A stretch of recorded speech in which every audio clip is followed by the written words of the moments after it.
Episode 3!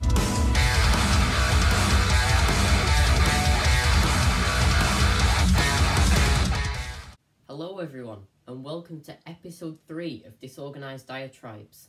I mean, episode 3 seems to be kind of the cut-off point that decides whether a series will carry on and thrive like the Beast Quest series did, whether it'll die like Ivy Branch tragically did, RIP. But yeah, assuming I edit this video and release it, we've made it to 3 episodes of this show. I'd also like to know that I've changed my setup, because before I was kind of cramped in a corner and it wasn't that fun. But I am already regretting this one as well, because I've only been filming about 3 minutes, but I'm already tired. So if at any point my legs just kind of give way, don't worry about it, it's fine. Oh, wait a minute, here we go. But yeah, let's get into the actual content. So I'm sure a lot of you out there will be familiar with the whole Article 13 drama that existed a little while ago. I mean, for anyone who isn't, it was basically this law that was potentially going to be passed by the European Union. I mean, to be fair, nobody really knew exactly what it would lead to if it was passed, but there were a lot of wild theories out there, like the end of the internet, the collapse of civilization, and, most importantly, the end of memes. Oh, wait a minute, here we go. But in all seriousness, this law that the European Union were going to pass would have led to a lot of negative consequences for the internet. Ah, that is true. Hello everyone, I'm Boghead, a cooler version of Cameraman Redacted. Ah, wasp! And as you may or may not know, I'm paid to edit the videos. And I was just looking through this recent video when I realised I didn't really go into, Cameraman Redacted didn't really go into detail about what Article 13 would have actually done. So let me just quickly explain that the reason Article 13 would have had negative consequences for the internet is because it would have made it a lot easier for major corporations to copyright literally anything that they saw as copyrightable. So, major corporations would have then been able to copyright even single images, such as the type that are used in memes, which could have led to memes being banned. But anyway, I'm Boghead, and this has been an explanation. You may see me again, but this depends on how many filming mistakes Cameraman Redacted made. But anyway, our internet was in danger, so what did we do to protect it? Well, there were vast protests, violent battles, a war. Many lost their lives fighting for the internet. No, I'm kidding. We made memes about it. Memes.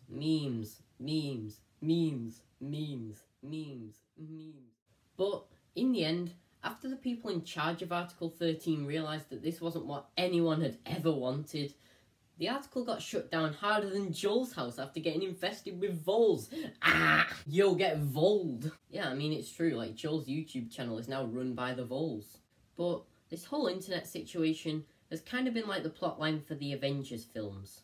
And in this analogy, Article 13 is kind of like the plot of Avengers Assemble, where the world's kind of under threat, and it seems awful at the time, and cities are being destroyed, but the heroes eventually come out on top.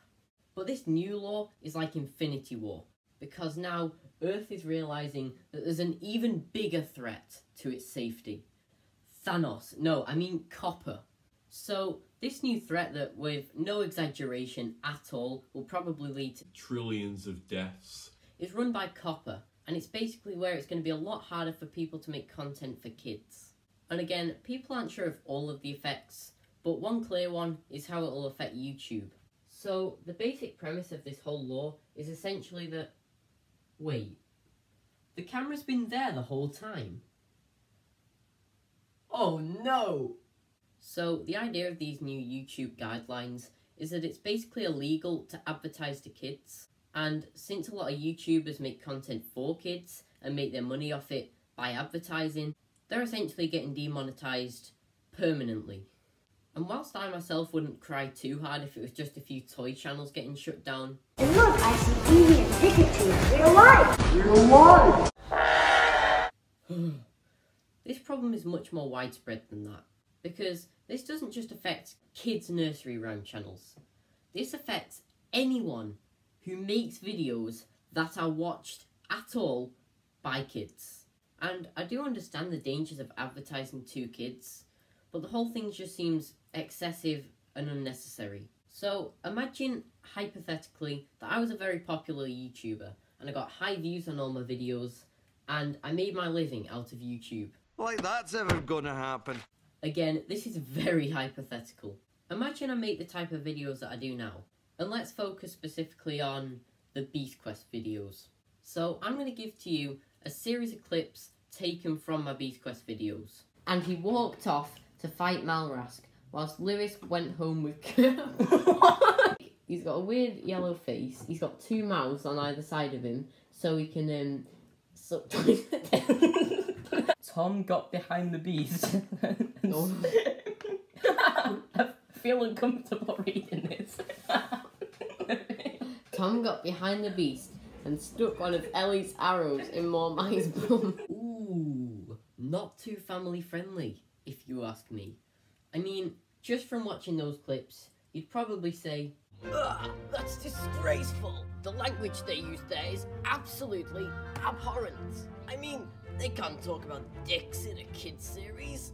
This isn't Australia. I mean, what's next? Raccoons with rights? Holding hands before marriage?" This series is not for kids at all, and I would never let my little Timmy watch even a millisecond of that. Not 1 millisecond. And to a point, I'd agree. But just remember that these are Beast Quest videos, so kids might think, "Ah, look, it's Beast Quest, and I'm only 8 years old, and that is a series that appeals to me. Even though I don't understand all of the jokes, I recognise Beast Quest, and so I will watch the video." And imagine that happens in mass. Suddenly, I've got a high child viewership, and oh no, I've got no money, and I die. And it gets even worse when you read the actual article about it, because it would be easy if you just avoid the types of videos that kids are going to watch, but it gets even worse when you realise, just kidding, this isn't on. They say in the article that kids' videos are things that contain a lot of colour, as if having colour makes something a kid's video. So apparently, according to this, if I were to be making a video about a series of brutal murders, if I were to suddenly go orange, blue, green, yellow, red, black, this system would go, "Oh look, colours! That must make this a kid's video. Oh, I should recommend this to little Timmy, he'd love it." And yet again, I have no money and I die. So, I am aware that in this video, I haven't really talked about much of the actual COPPA website. But there is a great video by Memulous that was made a little while ago that goes through a lot more of the website and makes some very good points. So there's that. So what can YouTubers do? Well, you might say, "Ah, well, if you don't want your videos watched by kids, just make them not child-friendly. Make it loads of guns, loads of violence, loads of swearing, loads of gore, make it black and white, make it upside down, put it on its side, and make everyone die at the end."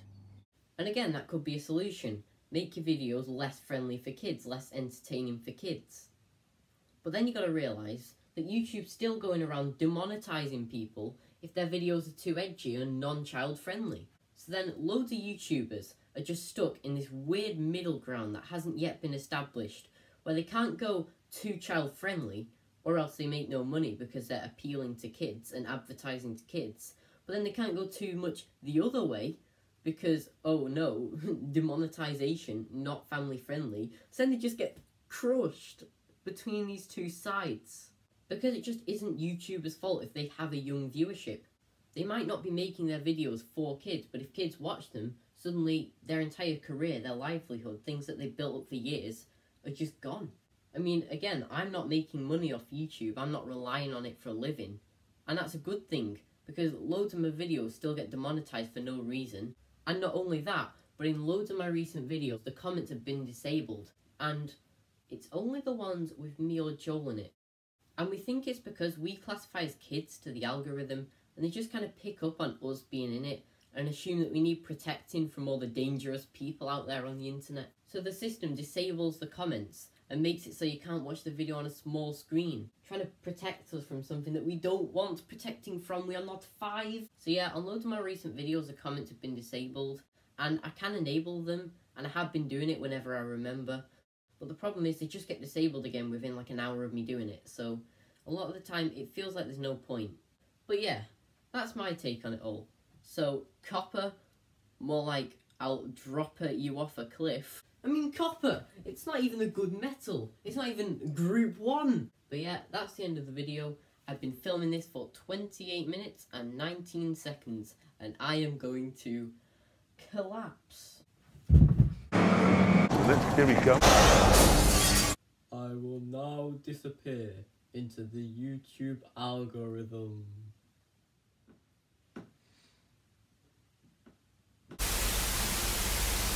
So, I'm sure a lot of you out there will be familiar with the Article 13 drama that was getting discussed a little while ago, but for anyone who isn't, it was basically this law that was maybe going to be passed by the